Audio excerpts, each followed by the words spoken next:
ज्ञानतिमिरन्दस्य ज्ञानाञ्जनशलाकया चक्षुरुन्मीलितं येन तस्मै श्रीगुरवे श्रीचैतन्यमनोभीष्टं स्थापितं येन भूतले स्वयं रूपा तदा मह्यं ददाति स्वापदम् वन्देऽहं श्रीगुरो श्रीयुतापदकमलं श्रीगुरुं वैष्णवाञ्च श्रीरूपं साग्रजातं सगणरघुनाथान्वितं तं सजीवं साद्वैतं सावधूतं पर्जनसहितं कृष्णचैतन्यम् श्रीराधा कृष्णपादान् सगणललिता श्रीविशाखान्वितांश्च नमो विष्णुपादाय कृष्णप्रेष्ठाय भूतले श्रीमते भक्तिवेदान्त स्वामिन्निति नामिने नमस्ते सारस्वती देवी गौरवाणी प्रचारिणे निर्विशेष शून्यवादी पाश्चात्यदेशतारिणे हे कृष्ण करुणा सिंधु दीनबन्धो जगत्पते गोपेश गोपिका कान्त राधा कान्त नमस्तुते तप्त काञ्चन गौराङ्गी राधे वृन्दावनेश्वरी वृषभानुसुते देवी प्रणमामि हरिप्रिय वाञ्छाकल्पतरुभ्यस्य सिन्धुभ्यः पतितमः कृष्णभ्यो नमो नमः।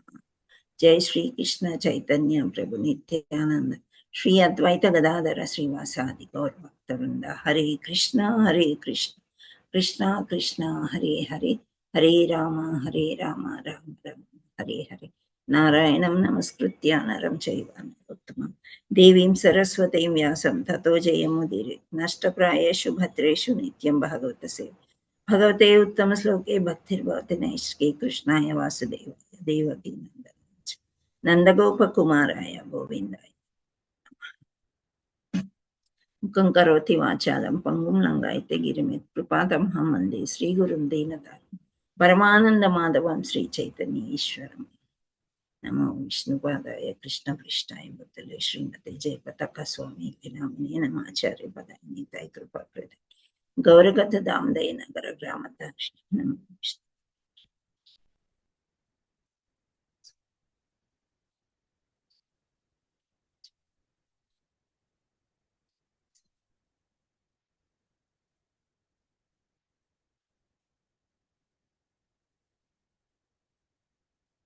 श्री राधे राधे हरे Krishna.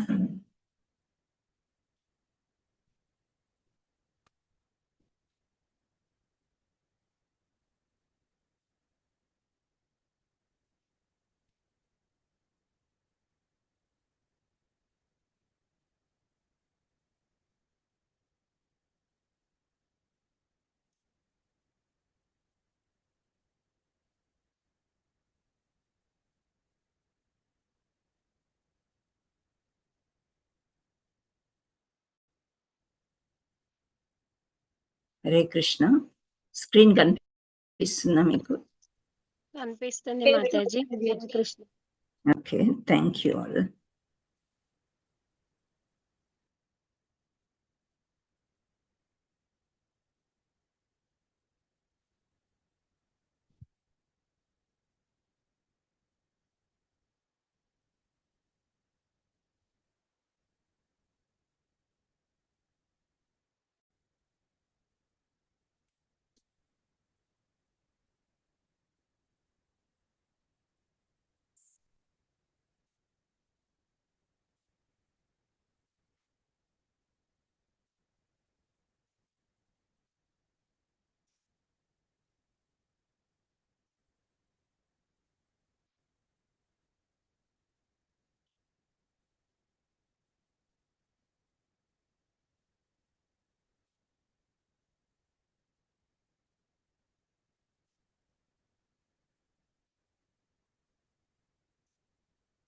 Okay,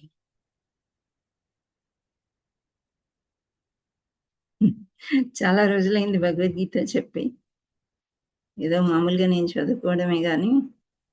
okay, 1.3 to 35. Okay, అన్నీ కలిపి ఉన్నాయంటే 32, 33, 34, 35 అనమాట. సో ఒకసారి శ్లోకం చదవడానికి ప్రయత్నం చేద్దాం. किं नो राज्येन गोविन्द किं भोगैर्जीवितेन वा येषामर्चे काङ्क्षितं नो राज्यं भोगसुखानि च तैमेव स्थिता युद्धे प्राणां त्यक्त्वा धनानि च आचार्यः पितरः पुत्रास्तथैव च पितामहः మాతులాः శ్వశురా పౌత్రాः శాలాः సంబంధినస్తదా ఏ తన్న సంతుమిచ్చామి జ్ఞతోపి మధుసూదన అపి త్రైలోక్యరాజ్యస్య హేతో కిం ను మహీ కృతే నిహత్య ధార్తరాష్ట్రాన్నః కా ప్రీతిః స్వజనార్చన. Hare Krishna. So Babita Mataji and Saroja Mataji hand raise చేశారు. శ్లోకం చదువుదామనా? ఎస్ మాతాజీ. ఫస్ట్ హరే 2 కృష్ణ మాతాజీ. చదవండి. ఓకే మాతాజీ. హరే కృష్ణ మాతాజీ. దండవత్ ప్రణామ్ మాతాజీ. ప్రణామం. First 2 lines. కిన్నో రాజ్యేన గోవింద కిం భోగైర్జీవితేన వా ఏషామధ్యే కాంక్షితం నో రాజ్యం భోగా సుఖాని చ. హరి బోల్. చాలా బాగా చదివారు. రంగమణి మాతాజీ తర్వాతి 2. హరే కృష్ణ మాతాజీ. దండవత్ ప్రణామం. ధన్యవాద్ ప్రణామం. తయిమేవ స్థితా యుద్ధే ప్రాణాం స్త్వక్తా ధనాని చ ఆచార్య పితరః పుత్రాస్తథైవ చ పితామహః. హరి బోల్. హరి బోల్ మాతాజీ. అనురాధ మాతాజీ నెక్స్ట్ 2 లైన్స్ చదవండి. హరే కృష్ణ మాతాజీ. చిన్న డౌట్. ఎవరికి? హరే కృష్ణ మాతాజీ. హరే కృష్ణ. లెసన్ అయ్యాక అడగండి అమ్మ. హరే కృష్ణ మాతాజీ చదవాలండి. అనురాధ మాతాజీ మీరు చదవండి. హరే కృష్ణ మాతాజీ. మాతులః శ్వశురా పౌత్రః శాలాः సంబంధినస్తదా ఏ తన్నా హంతుమిచ్చామి నతోపి మధుసూదన. హరి బోల్. హరే కృష్ణ మాతాజీ. కృష్ణకుమారి మాతాజీ నెక్స్ట్ 2 లైన్స్ చదవండి. హరే కృష్ణ మాతాజీ. హరే కృష్ణ. అపి త్రైలోక్య రాజస్య హేతో కిం ను మహీ కృతే నిహత్య దాత రాష్ట్రాన్నః కా ప్రీతి స్వజనార్దన. హరే కృష్ణ మాతాజీ. హరి బోల్. Thank you. వరలక్ష్మి మాతాజీ అనువాదం చదవండి. వరలక్ష్మి. శ్రీదేవి మాతాజీ మీరున్నారా? చెప్తున్నాను మాతాజీ. మాతాజీ హరే కృష్ణ మాతాజీ. మీరు అక్కడే ఉండాలి కదా. అన్మ్యూట్. ఉన్నాను మాతాజీ. నాకు అది అక్కడ రాక ఇప్పుడే నేర్చుకుంటున్నాను మాతాజీ. హరే కృష్ణ. ఓకే ఓకే చదవండి. అనువాదం చదవండి. ఓ గోవింద మేమవరి కొరకు రాజ్యమును సుఖమును చివరి వరకు జీవనమును కూడా కోరుచున్న మేవారందరను ఈ యుద్ధ రంగమున సన్నద్ధులైన నిలిచి ఉండగా రాజ్యాదుల వలన మాకేమీ ప్రయోజనము. ఓ మధుసూదన, గురువులు, తండ్రులు, పుత్రులు, తాతలు, మేనమాములు, మామలు, మనుమలు, బావమరుదులు ఇంకానా ఇతర బంధువులందరూ తన ప్రాణములను మరియు సంపదలను విడుచుటకు సంసిద్ధులై నా ఎదుట నిలబడి నేను చదివాను మాతాజీ. మీరు ఉండండి. వారు నన్ను చంపగోరినను నేనెందులకు వారిని చంపగోరవలను. ఓ జనార్దన, కేవలం ఈ భూలోక రాజ్యమటుంచి ముల్లోక రాజ్యాధిపత్యమునకైనను నేను వారితో యుద్ధము చేయుటకు సిద్ధముగా లేను. ధృతరాష్ట్రుని పుత్రులను చంపుట వలన మేమెట్టి ఆనందము పొందగలము. హరి బోల్. Thank you Mataji. మీరు హ్యాండ్ రైజ్ చేయండి. నేను పిలిచిన వాళ్ళు చదువుతారు. మధ్యలో ఎవరు మాట్లాడవద్దు. రికార్డింగ్ ఆన్లో ఉంది. ఓకే. Thank you.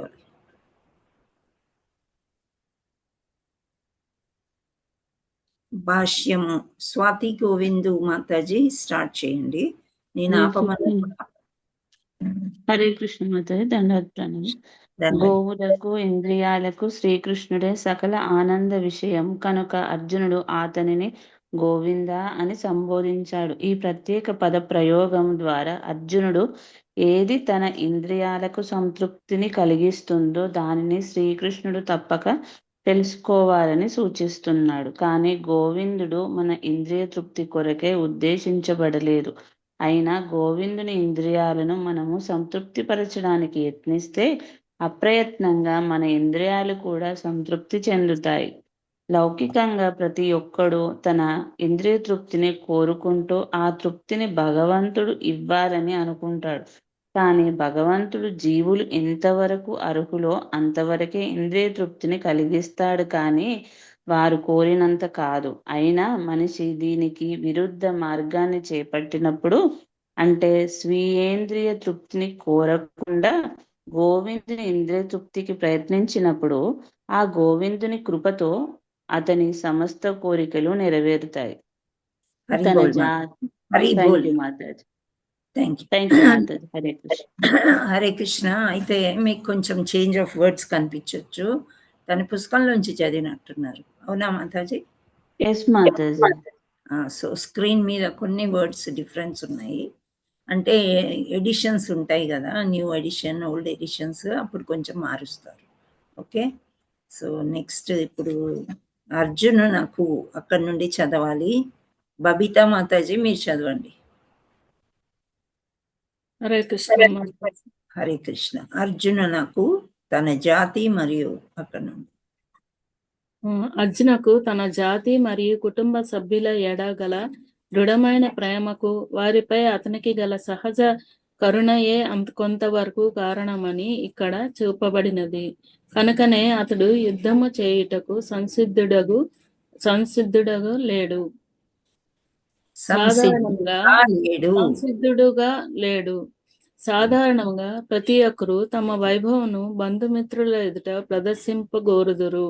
తన బంధుమిత్రులందరూ యుద్ధరంగమున చంపబడినచో విజయానంతరము తన సంపదలను వారితో కలిసి పంచుకొనుటకు అవకాశము లభింపదని అర్జునుడు భయపడుచున్నాడు.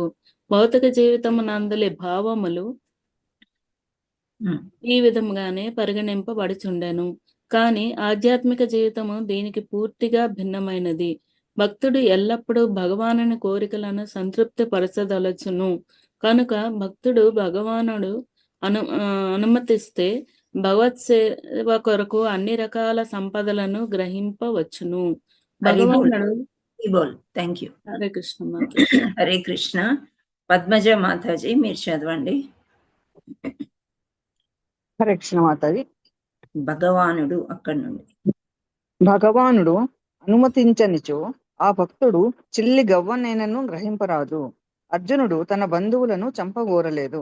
వారిని చంపవలసియే వచ్చినచో శ్రీకృష్ణుడే స్వయముగా వారిని సంహరింపవలనని అతడు వాంఛించెను. ఈ సందర్భమున యుద్ధరంగమునకు రాకముందే శ్రీకృష్ణుడు వారినందరినీ చంపి ఉండెననియు మరియు తాను శ్రీకృష్ణునికి సాధనము పనిముట్టు మాత్రమే కావాల్సి ఉన్నదని అర్జునుడు ఎరుగలేకున్నాడు. ఈ సత్యము రాబో అధ్యాయములందు వివరింపబడును. భగవానుని సహజ భక్తుడైన అర్జునుడు దుష్టులైన తన దాయాదులు మరియు సోదరుల పట్ల ప్రతీకారం చేయగోరలేదు. కానీ భగవానుడు వారందరూ చంపబడవలనని సంకల్పించడు. భగవద్భక్తుడు ఎన్నడూనూ దుష్టుని పట్ల ప్రతీకారం చేయగోరడు. కానీ భక్తులేడ దుష్టులు చేయి దోషములను భగవానుడు ఏమాత్రమూ సహింపడు. భగవానుడు తన విషయమున ఎవరినైనా క్షమించవచ్చునేమో గాని తన భక్తులకు హాని చేసిన వారిని ఎవరిని క్షమింపడు. కనుకనే అర్జునుడు దుష్టులను క్షమింపగోరినను భగవానుడు వారిని సంహరింపవలననియే నిశ్చయించెను. హరే కృష్ణ. హరి బోల్. Thank you Mataji.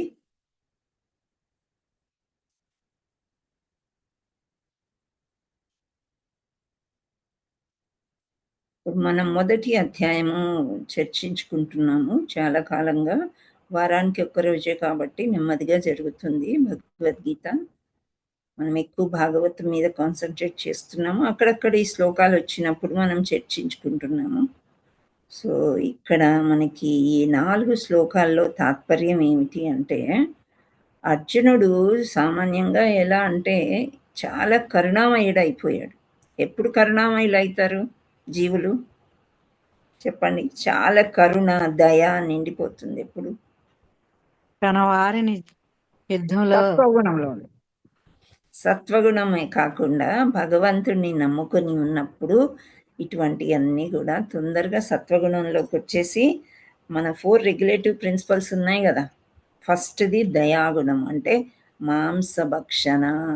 ఎప్పుడైతే మనం మాంసభక్షణ మానివేస్తామో అప్పుడు తప్పకుండా మనకి ఇలా దయాగుణం అనేది వస్తుందన్నమాట. జీవుల ఎడ చాలా దయ కలిగి మనము ఉంటాం.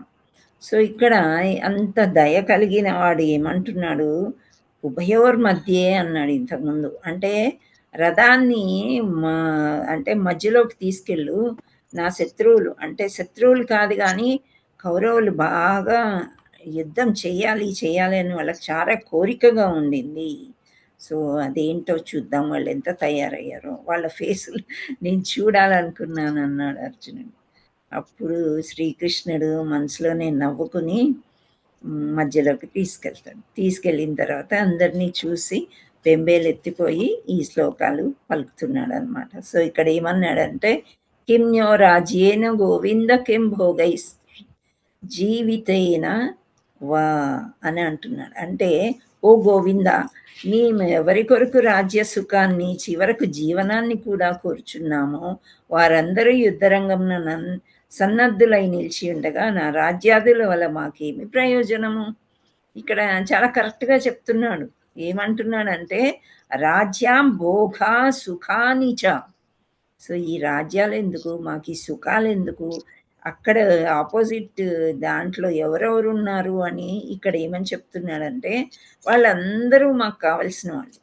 ఇది యుద్ధం ఫ్యామిలీలో జరుగుతుంది కదా, వేరే వాళ్ళకి జరగట్లేదు. ఓన్ ఫ్యామిలీ, కురు వంశంలో కౌరవులు పాండవులు అని విభజించి మాట్లాడింది ధృతరాష్ట్రుడు, కానీ వాళ్ళందరూ కూడా కురువంశానికి చెందినవారే.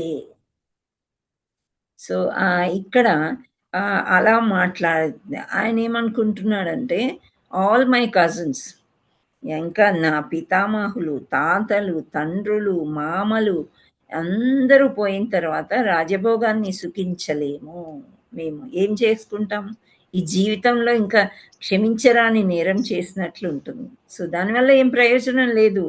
ఓ మధుసూదన, ఇంకా కృష్ణుణ్ణి మామూలుగా కృష్ణ కృష్ణ అని పిలవకుండా రకరకాల పేర్లు పెట్టి పిలుస్తుంటాడు. ఇంతకుముందు కూడా నేను చెప్పాను, ఏ శ్లోకంలో అయినా పేర్లు వస్తే మనం తీసి పక్కన రాసుకోవాలి. మధుసూదన అని ఎందుకన్నాడు, మధు అనే రాక్షసుడిని మట్టు పెట్టాడు కాబట్టి.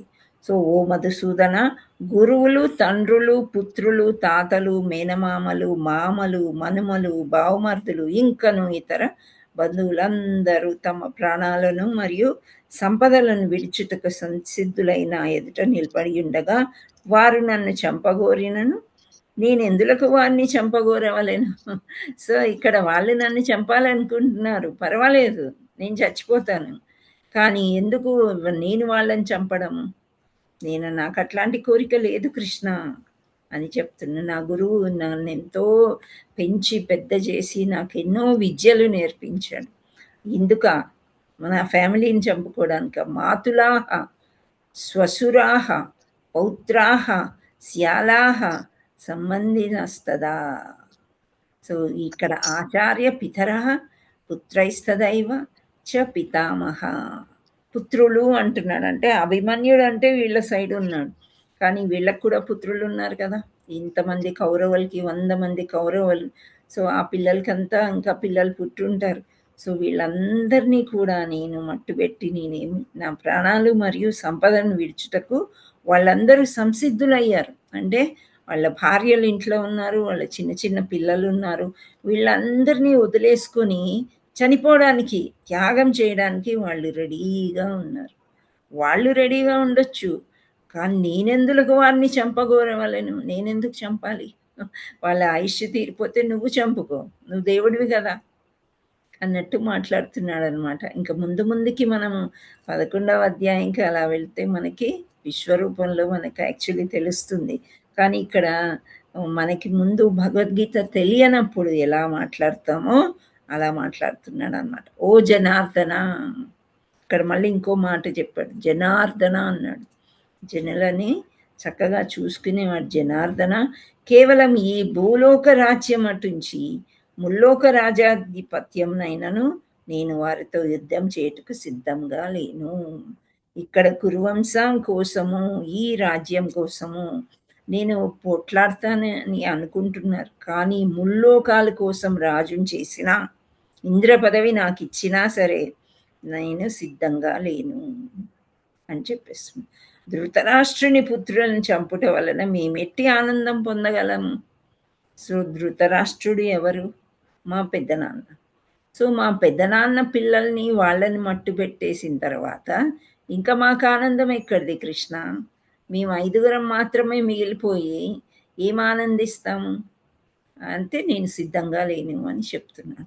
సో శ్రీల ప్రభుపాదికి జై, గురు మహారాజ్ की जय, श्री श्री राधा मदन मोहन की जय, जगन्नाथ बलदेव सुभद्रा माई की जय, चैतन्य निताय गौर प्रेमानंदे हरि हरि बोल. సో శ్రీల ప్రభుపాదుల వారు భాష్యంలో ఏం చెప్తున్నారో మనం చూద్దాం. అది అనువాదం అన్నమాట. అంటే నేను ఇంకా యుద్ధం చేయలేను, వీళ్ళందరూ మాకు బంధువులు, దగ్గర వాళ్ళు, వాళ్ళని నేను మట్టు పెట్టలేను అని అంటున్నాను. అంటే అక్కడ అర్జునుడిది ఒక కాన్ఫిడెన్స్ లెవెల్ కూడా మనం చూడవచ్చు అన్నమాట. ఏంటి అంటే ఆయన కనుక యుద్ధం చేస్తే తప్పకుండా వీళ్ళందరూ చనిపోతారు. వాళ్ళు ఎంత త్యాగం చేస్తున్నారు, ఫ్యామిలీని వదిలేసి, అందరినీ వదిలేసి చనిపోవడానికి వాళ్ళు రెడీగా ఉన్నారు. కానీ నేను లేను కృష్ణ. దయార్థ హృదయంతో అర్థిస్తున్నాడు అనమాట కృష్ణుడితోని. జనార్దన, మధుసూదన, కృష్ణ అని అంటూ గోవింద ఇన్ని పేర్లు పలుకుతూ ఒక పక్క కృష్ణుడిని పొగుడుతూ ఇలా అడుగుతున్నాడు అనమాట. ఏమంటున్నాడు? శ్రీకృష్ణుడు గోవులకు మరియు ఇంద్రియాలకు ఆనందాన్ని చేకూర్చేవాడొకటిచే అర్జునుడు శ్రీకృష్ణ భగవానుని గోవింద అని సంబోధించెను. గో అంటే ఆవులు.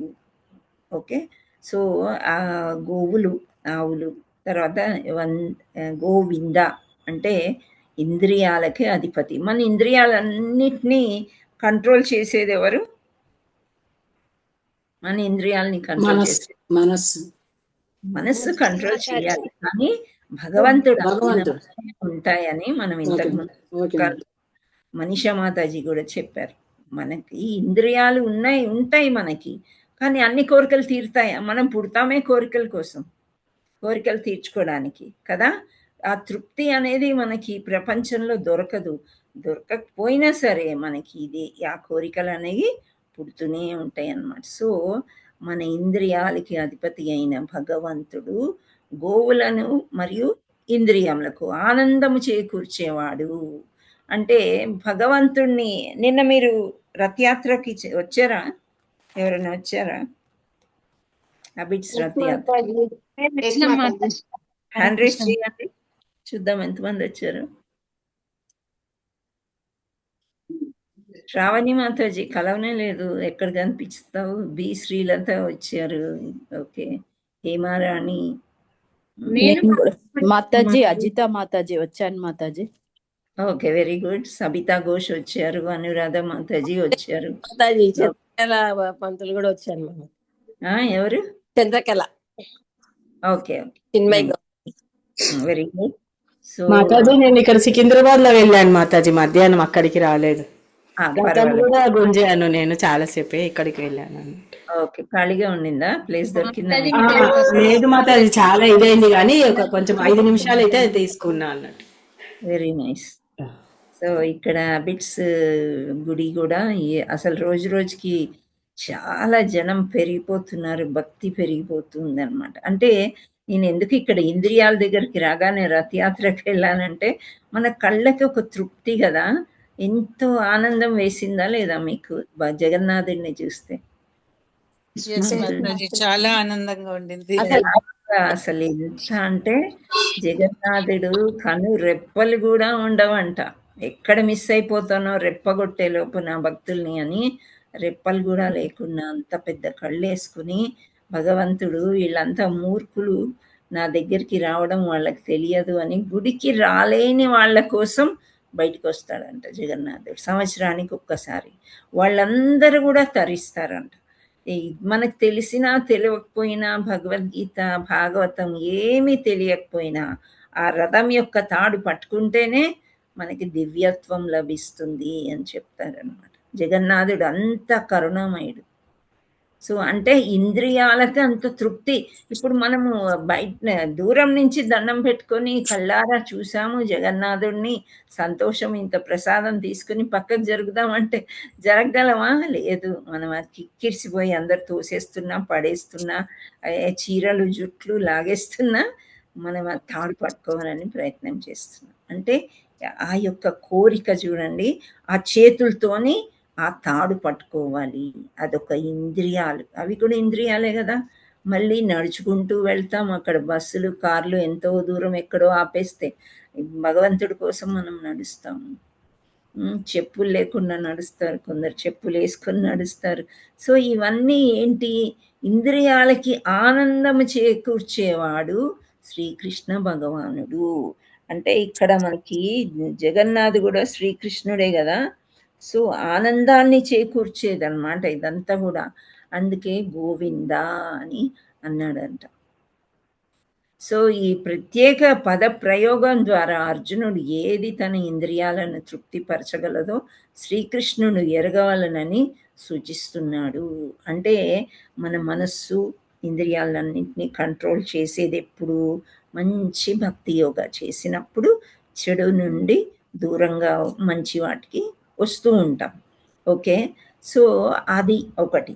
రెండవది, ఇంద్రియాలకి ఏమి కావాలో కృష్ణుడికి తెలుసు కదా. మన మనసుని కృష్ణుడు రీడ్ చేయగలడా? కదా. మనం కోరుకున్న అన్ని ఇవ్వడు కృష్ణుడు.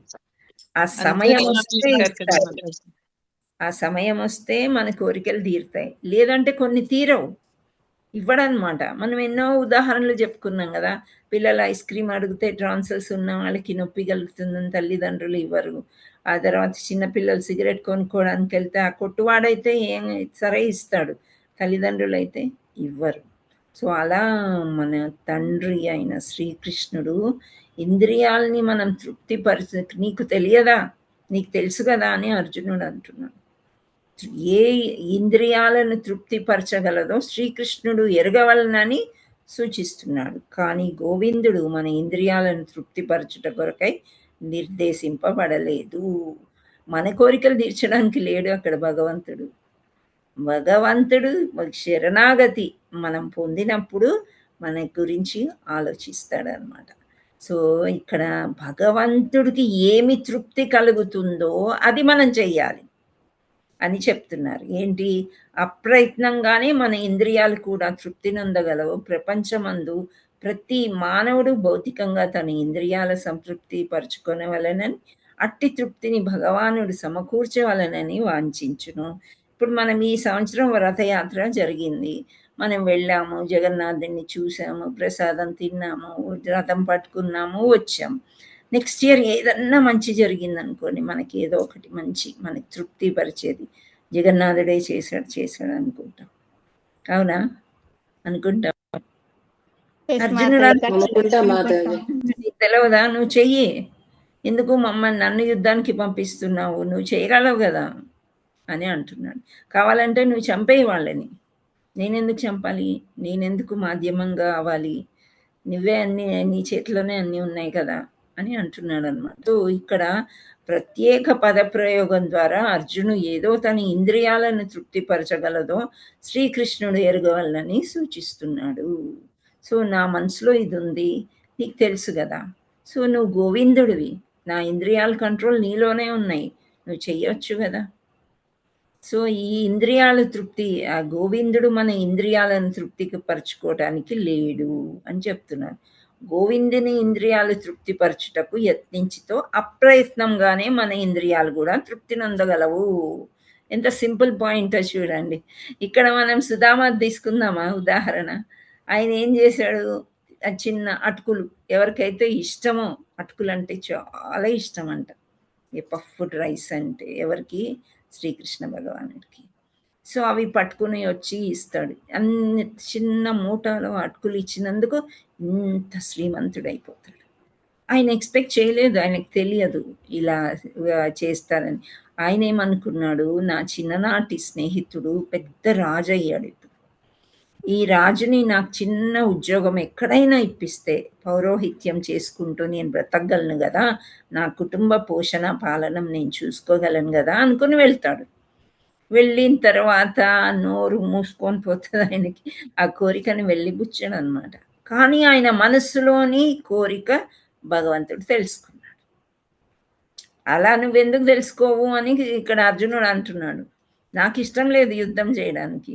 కొందరు పిల్లలు ఉంటారు కదా మనకి ఇంట్లో, చదువుకోవడానికి ఇష్టం ఉండదు వాళ్ళకి, నన్ను ఎందుకు స్కూల్కి పంపిస్తున్నారు అని ఏడుస్తారు. పెద్ద అయ్యాక అప్పుడు వాడికి అర్థమవుతుంది, ఓ నేను చదువుకుని ఒక ఇంజనీర్ అవ్వాలని చిన్నప్పుడు నన్ను అలా తోశారు అని చెప్పి. సో అలా ఆ కోరికలు ఏంటి, ఆ ఇంద్రియాలని ప్రపంచమందు ప్రతి మానవుడు భౌతికంగా తన ఇంద్రియాలని సంతృప్తిపరచుకునే వలెనని అట్టి తృప్తిని భగవానుడు సమకూర్చవలెనని వాంఛించును. అవును, నేను గుడికి వెళ్తున్నాను, నాకు కారు కావాలి, ఈ పిల్లోడు పాస్ అయిపోవాలి, ఈ అమ్మాయికి పెళ్ళి అయిపోవాలి, ఈ కోరికలన్నీ మూట కట్టుకుని వెళ్తాం. కానీ జగన్నాథుడి యొక్క పెద్ద కళ్ళు చూసి, ఆయన యొక్క డెకరేషన్ చూసి, ఆ పుష్పాలు చూసి కళ్ళంపట నీళ్ళు వచ్చేసి సరిగ్గా కనిపించలేక ఆనందంతో తబ్బిబ్బైపోయి మన కోరికల్ని వెళ్ళిబుచ్చలేము. అసలు వెళ్తాం కోరికల కోసం, కానీ భగవంతుడికి ఏం కావాలి అనేదే మనం ఎప్పుడూ ఆలోచిస్తూ ఉండాలి అని చెప్తున్నాడు. సో ఆలోచిస్తూ మన ఇంద్రియాలన్నీ కూడా భగవంతుడి పూలమాలలు కట్టడానికి, భగవంతుడి ఆలయానికి వెళ్ళడానికి, భగవంతుడికి ప్రసాదం చేయడానికి, ఇవన్నీ చేస్తూ ఉంటే నెమ్మదిగా భగవంతుడు మనకి ఏం కావాలో అవి సమకూరుస్తారు అని ఇక్కడ చెప్తున్నాడు అనమాట. సో భగవానుడు సమకూర్చవలననే మనం వాంఛిస్తాం, కానీ భగవానుడు జీవుల అర్హతలను అనుసరించే వారికి ఇంద్రియ తృప్తిని కలిగజేయును.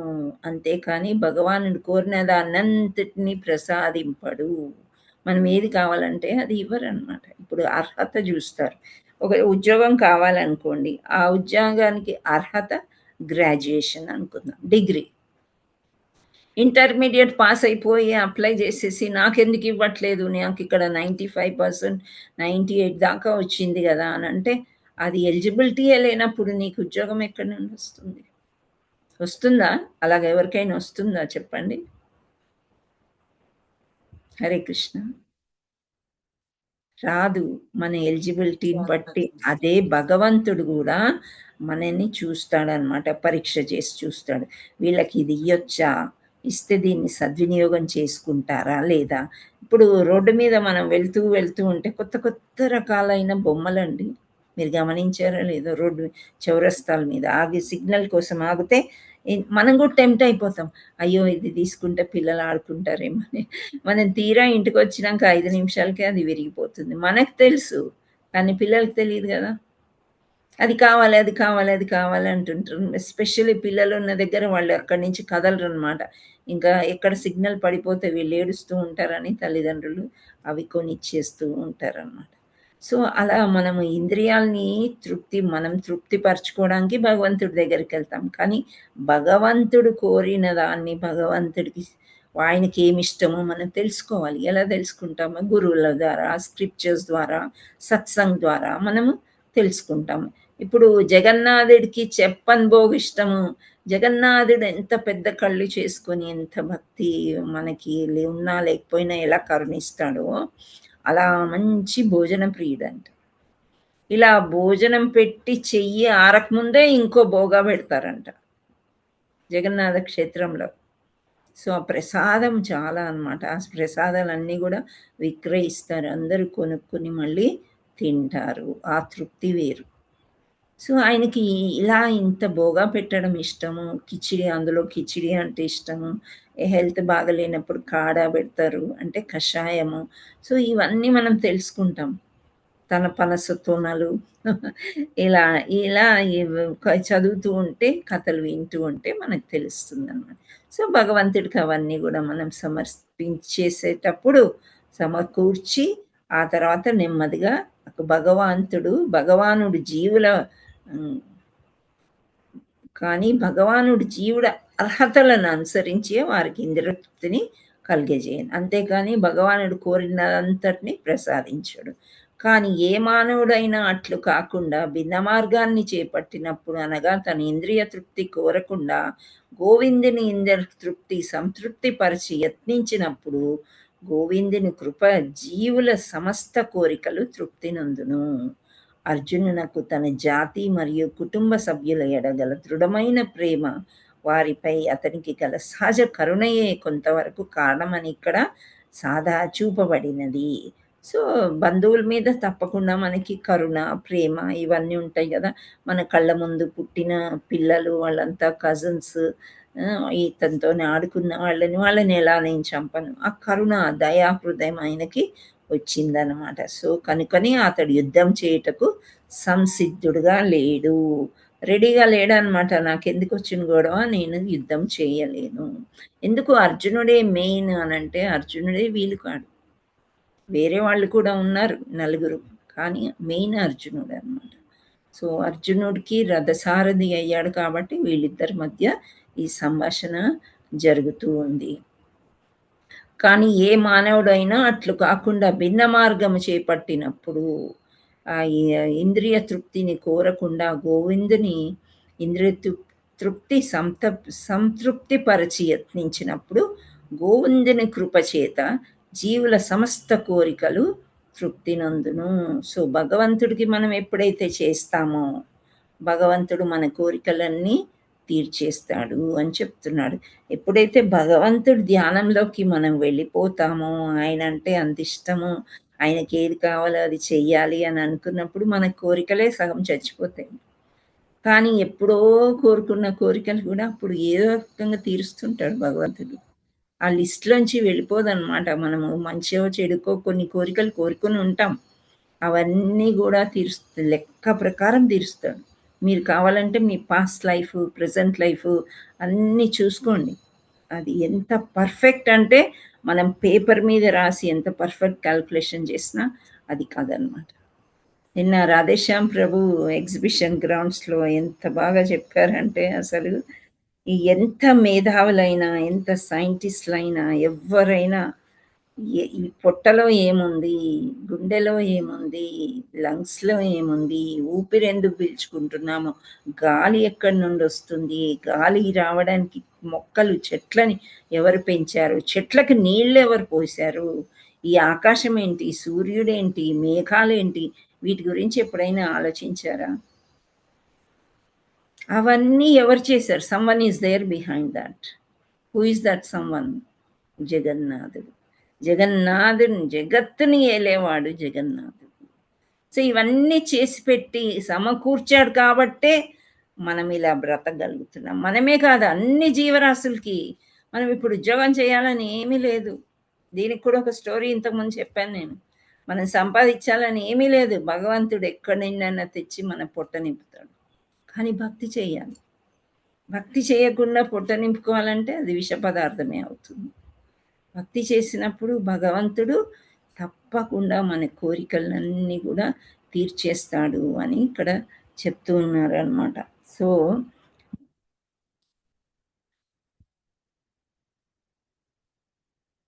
ఎక్కడ ఆగాము?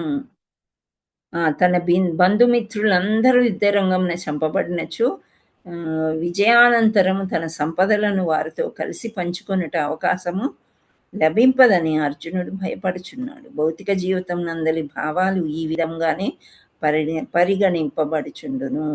కానీ ఆధ్యాత్మిక జీవితం దీనికి పూర్తిగా భిన్నమైనది. భక్తుడు ఎల్లప్పుడూ భగవానుని కోరికలు సంతృప్తిపరచదలుచును. కనుక భక్తుడు భగవానుడు అనుమతిస్తే భగవత్ సేవ కొరకు అన్ని రకాల సంపదలను గ్రహింపవచ్చును. భగవానుడు అనుమతించినచో ఆ భక్తుడు చిల్లి గవ్వనైనా గ్రహింపరాదు. అర్జునుడు తన బంధువులను చంపగోరలేదు. వారిని చంపవలసియే వచ్చినచో శ్రీకృష్ణుడే స్వయంగా సంహరింపవల్లని అతడు వాంఛించను. కరెక్టే. ఇప్పుడు వాళ్ళ ఆయుష్ తీరిపోయింది, నువ్వు ఏదో రకంగా నువ్వే చంపేసాయి, నా చేత ఎందుకు చంపిస్తావు, నేను సంహరించలేను, నా కరుణా హృదయము ద్రవించిపోతుంది అని ఇక్కడ చెప్తున్నాడు అనమాట. తర్వాత ఇంకేమంటున్నాడంటే, ఈ సందర్భంగా యుద్ధరంగానికి రాకముందే శ్రీకృష్ణుడు వారందరినీ చంపి ఉండెనని మరియు తాను శ్రీకృష్ణుడికి సాధనము మాత్రమే కావలసి ఉన్నదని అర్జునుడు ఎరగలేకున్నాడు. ఇక్కడ భాష్యంలో శ్రీల ప్రభుపాదులు వారు ఎలా చెప్తున్నారంటే, అంతా కూడా ఇప్పుడు మనం జననం తీసుకుంటాం కదా, పుట్టినప్పుడే ఏ రోజు ఏంటి లైఫ్ ఇలా జరిగిపోతుంది, ఇది అయిపోయిన తర్వాత ఫలానా రోజున ఫలానా గడియలో వీళ్ళు పరమపదిస్తారు అని ఫిక్స్ అయిపోయింది. మనం ఆపలేము. అది క్యాన్సర్తో కావచ్చు, యాక్సిడెంట్తో కావచ్చు, ఇంకేదైనా రోగంతో కావచ్చు, ఇంకేమైనా కావచ్చు. కానీ దీస్ ఆర్ ఆల్ ఫిక్స్డ్ అన్నమాట. కానీ మనకి తర్వాత అధ్యాయాల్లో బాగా తెలుస్తుంది. కానీ అర్జునుడు ఏమంటున్నాడు, నువ్వే చూసుకో, నువ్వు నన్నెందుకు వాడుకుంటున్నావు, నేను ఒక పనిముట్లలాగా వాడుకుంటున్నావు నువ్వు నన్ను అని అంటున్నాడు. అంటే వాళ్ళు చంపాలనుకుంటే నువ్వు చంపేయచ్చు కదా, నన్ను ఎందుకు మధ్యలోకి లాగుతున్నారు అన్నట్టు మాట్లాడుతున్నాడు అనమాట. అక్కడ అర్జునుడికి తెలియకుండానే అన్నాడు. ఒక్కోసారి మనం కూడా ఉంటాం కదా, తెలియకుండానే నువ్వేం గొప్పలే అది అని అనుకుంటాం మనం. కానీ వాళ్ళు నిజంగా గొప్పవాళ్ళు అయి ఉంటారు, దేంట్లోనూ మేధావులు అయి ఉంటారు. మనకి ఆపోజిట్ వాళ్ళు మనం క్యాజువల్గా అనేస్తాం, తర్వాత తెలుస్తుంది వాళ్ళు ఎంత గొప్పవాళ్ళు ఏంటి. అంటే లగ్జరీ నేను డబ్బు విషయంలో అనట్లేదు, జ్ఞానంలో కానీ ఏదైనా. ఒకనొక సమయంలో చాలాసార్లు రాధేశ్యామ్ ప్రభుజీ నాకు కంటపడ్డారు అబిట్స్ టెంపుల్లో వెళ్ళేటప్పుడు. పాదాభివందనం చేశానే కానీ నేను ఎప్పుడు మాట్లాడే ధైర్యం చేయలేదు. ఆయన ఎంత సహజ గుణం అంటే ఎంత నమ్రతతో ఉంటారంటే, నేను వీడియోలు చూశాను, నేను వెళ్ళినప్పుడు అయితే రాలేదు. నిన్న వెళ్ళాను నేను కూరగాయలు కట్ చేయడానికి. అక్కడ ఎవరు పెద్దవాళ్ళు అంటే ఇట్లా గ్రేట్ పీపుల్ నాకు కనిపించలేదు. అఫ్కోర్స్ దేవే రథయాత్ర కాబట్టి. కానీ రాధేశ్యామ్ ప్రభు నార్మల్గా అందరితో కూర్చొని కూరగాయలు కట్ చేయడం వీడియోని నేను చూశాను అనమాట. అంటే అంత నమ్రతంగా ఉంటారు వాళ్ళు, ఎంత ఆధ్యాత్మికంగా వచ్చేసిన తర్వాత మేము సేవకులే అన్నట్లు వాళ్ళు ఉంటారనమాట. సో అంటే మమ్మల్ని వాడుకోండి అని, మేము పనిముట్లు అవుతాము భగవంతుడికి. ఇక్కడ అర్జునుడికి ఇంకా తెలియదు కదా, భగవంతుడు పూర్తిగా తెలుసుకోలేదు, మొదటి అధ్యాయం. అందుకని బంధువర్గం మీద బాగా వ్యామోహం, ప్రేమ పెరిగిపోయింది. ఫస్ట్ శ్లోకంలో ఏమవుతుంది, ధృతరాష్ట్రుడు ఎందుకు యుద్ధం స్టార్ట్ అయింది అని అంటే ఆ సింహాసనం కొరకు. ఆ సింహాసనం నాకు వద్దులే అనుకుంటే ఇంత యుద్ధం జరిగేదే కాదు. పెద్దవాడు అర్హుడు యుధిష్ఠరుడు ఇచ్చేసి ఉండి అందరు కంబైన్డ్గా చక్కగా ఉండుంటే యుద్ధమే జరిగేది కాదు. కానీ అలా చేయలేదు కదా, ఆయనకి ఆ వ్యామోహం అనేది తగ్గి. అలాగే అర్జునుడికి కూడా వాళ్ళ చుట్టాల మీద, వాళ్ళ బంధువుల మీద ప్రేమతో వాళ్ళని చంపలేను, నన్ను సాధనంగా చేసి శ్రీకృష్ణుడు ఇలా నన్ను వాడుకుంటున్నాడు అని అనుకుని అంతా శ్రీకృష్ణుడే అని ఆయనకు అప్పుడు తెలియదు అని చెప్తున్నారు. ఇక్కడ ఈ సత్యము రాబో అధ్యాయంలో వివరింపబడింది. భగవానుని సహజ భక్తుడైన అర్జునుడు దుష్టులైన తన దాయాదులు మరియు సోదరుల పట్ల ప్రతీకారం చేయగోరలేదు, కానీ భగవానుడు వారందరూ చంపబడాలని సంకల్పించెను. సో ఇక్కడ నెక్స్ట్ శ్లోకంలో మనకు అర్థమవుతుంది ఎందుకు చంపేయాలనుకున్నాడు వీళ్ళందరినీ, భగవానుడు ఎందుకు అనుకున్నాడు వీళ్ళని మట్టు పెట్టేశాలి. ఇంకా అంటే భక్తుల్ని ఎప్పుడైనా బాగా వేధించారనుకోండి, అప్పుడు వాళ్ళని మట్టు పెట్టేస్తాడు శ్రీకృష్ణుడు. కొంతవరకు ఎక్స్క్యూజ్ చేసుకుంటూ వస్తాడు. ప్రహ్లాదుడు హిరణ్యకశిపుడు స్టోరీ మనకు తెలుసు. హలో, హరే కృష్ణ. సో ఈ సత్యము అది అయిపోయింది. నెక్స్ట్, కానీ భగవానుడు వారందరూ చంపబడాలని సంకల్పించను. భగవద్భక్తుడు ఎన్నడూ దుష్టుని పట్ల ప్రతీకారం చేయగోరడు. భగవద్భక్తుడు ఎప్పుడైతే ఆధ్యాత్మికంగా మనం జపం చేస్తున్నామో, 4 రెగ్యులేటివ్ ప్రిన్సిపల్స్ ఫాలో అవుతున్నామో, ABCDE అని చెప్పారండి. మనం ABCD అని చెప్పుకుంటాం కదా. ఏ అంటే అసోసియేషన్, అంటే సాంగత్యము. బి అంటే book reading, every day Bhagavatam Bhagavad Gita తప్పకుండా చదవాలి అని చెప్తున్నాడు. ఇప్పుడు భాగవతం భగవద్గీత ఒరిజినల్ రేట్ కంటే తక్కువ రేట్లో దొరుకుతున్నాయి. అవన్నీ మీరు కొనుక్కొని ఎవరికైనా డొనేషన్ చేసేది ఉంటే చెయ్యండి. అది తప్పకుండా ప్రతి ఒక్కరు చదవాలి అని చెప్తున్నారు. ABC for chanting. It will take only 7 to 10 minutes 1 round, అంటే 108 times. ప్రతి ఒక్కరు కూడా చాంటింగ్ చేయాలి. వాళ్ళు ఎగ్జాంపుల్స్ కూడా చెప్పారండి. ఈ మాల అనేది క్రిస్టియన్స్ కూడా వేసుకుంటారు, మీరు గమనించారో లేదో, మాల చేస్తారు వాళ్ళు కూడా. ఈవెన్ ముస్లిమ్స్ కూడా మాల చేస్తారు. ఎందుకు మన వాళ్ళు చెయ్యరు? తప్పకుండా ప్రతి ఒక్కరు మాల చేయవలసిందే. నువ్వు మాంసభక్షణం చేస్తున్నావా చేయట్లేదా అదంతా వేరే విషయం. సనాతన ధర్మం ఏం చెప్తుంది? చాంటింగ్ తప్పకుండా చెయ్యాలి. అదే శుద్ధీకరణ జరుగుతుంది, చేస్తేనే శుద్ధీకరణ మనలో జరుగుతుంది అనమాట. So C for chanting. And D for diet అన్నారు, అంటే సాత్విక ఆహారము. మనకి మన బాడీని తయారు చేసింది, అంటే మన దేహాన్ని తయారు చేసింది భగవానుడు. సో ఆ దేహానికి ఏది కావాలో అది అందించాలి. అవసరం లేనివి అందించినప్పుడు దేహం లోపల కుళ్ళి కృషించి నాశనం అయిపోతుంది. ఆ ప్రకారమే మనకి ఏది మాట్లాడినా వెలుపలికి వస్తుంది. జైసా అన్ వైసా మన్ అంటారు. ఏ రకమైన తిండి మనం తింటామో ఆ రకమైన మాటలే మనకి వెలుపలికి వస్తూ ఉంటాయి. So diet is very very very important. అయితే కృష్ణ ప్రసాదమే తినండి, మీరు ప్రసాదం కాకుండా వేరేది తినవద్దు అని చెప్పారు. ఇంకోటి ఈ తీసుకున్నారండి.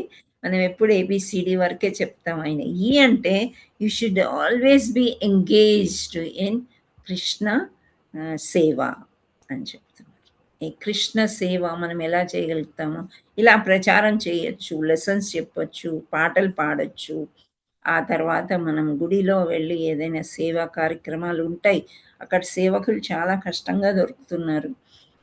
సో అక్కడ వెళ్ళి సహాయం చేయవచ్చు, మన ఇష్టానుసారం అన్నమాట. అలా సేవ ఆల్వేస్ ఎంగేజ్డ్ ఇన్ సేవ అనేది అని చెప్పారు. సో ఇవన్నీ ఫాలో అయితే వాళ్ళు భక్తులు అవుతారు. సో ఈ భక్తులు ఎలా ఉంటారంటే ఎన్నడూ కూడా దుష్టుని పట్ల ప్రతీకారం చేయగోరడు. మనకి ఎవరో ఒకళ్ళు ఏదో చెడు చేశారు, నిజమే, వాళ్ళు చేశారు కాబట్టి మనం ఇలా. ఒక్కొక్కరు ఎంత పెద్ద చెడు చేస్తారంటే వాళ్ళు పూర్తిగా డౌన్ అయిపోతారు. అటు ఆరోగ్యం పోతుంది, ఇటు ధనం కూడా పోతుంది, ఏమీ ఉండదు వాళ్ళ దగ్గర. అయినప్పటికీ కూడా భగవంతుడిని నమ్ముకునేవాడు ఎవరైతే అలా చేశారో వాళ్ళని ఏమీ తిట్టుకోవడం కానీ, లేకపోతే శపించుకోవడాలు కానీ, ప్రతీకారం తీర్చుకోవాలని కానీ అనుకోడు.